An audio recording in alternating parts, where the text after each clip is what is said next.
Hey there, it's Dr. Melissa Sunderman, lifestyle medicine physician and the Dr. Outdoors. Today, Destination Dr. Outdoors, taking you live to Telluride, Colorado.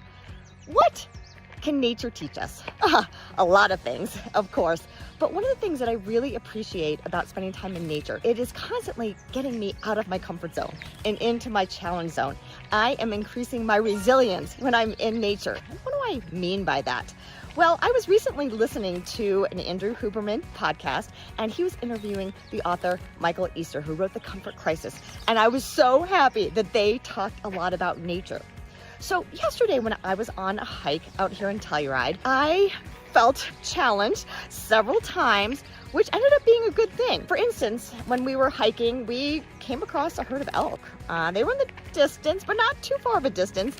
And we just proceeded forward and we minded our own business and they minded their own business. That was a little scary. And then when we were hiking, we actually had to go across some river crossings and there were a couple of logs or maybe a couple of stones. So I really had to think about foot by foot, step by step, balancing myself. I do use hiking poles. That really helps me, but it was scary, but I did it. I got across that river crossing and then going up and down and all over the place, watching my footing.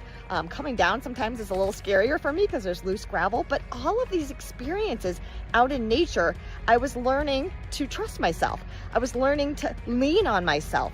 I also leaning on my walking poles, but that is what nature is about. And kids today, I know when I was a kid playing out in nature, and there were sometimes I would fall and I might get hurt, but I learned some lessons and I learned how tough I was.